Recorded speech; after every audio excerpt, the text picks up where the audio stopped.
The British people have voted to leave the European Union, and their will must be respected. Financial tectonic plates have shifted after the British people voted in favor of leaving the European Union. The aftershock of the decision pummeled financial markets around the world and sent the British pound plunging. The pound sank down 10%. Deficit hasn't reached since the crash of 1985, and still well below the lowest points of the 2008 financial crisis. But this story is not just about the money. It's all about immigration, right? It's not about trade or Europe or anything like that. It's all about immigration. Over the last 20 years, the total number of European migrants have exploded from just under 1 million to 3.3 million today. Let's take our country back again. 1 in 10 households speak no English, and the effect that has on doctor surgeries and schools just is a huge pressure that at the moment, with the current level of spending, we can't cope with. Foreigners, get them out, kick them all out. And that's all I've got to say, actually. Looking ahead, Britain has a long and hard road to leaving the European Union, one that's riddled with legal potholes and roadblocks such as the Lisbon Treaty and Article 50. And now countries like Scotland, which is part of the United Kingdom, are speaking up.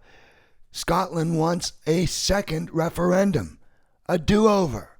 To navigate these legal complexities, I sat down with Professor Michael Basler of Chapman University's School of Law. Basler, an immigrant himself, migrating to America from Poland as a young boy, now a leading expert on international law. A do-over referendum is legally possible. Nothing prevents the government from putting that on, because the referendum itself has no legal basis for it.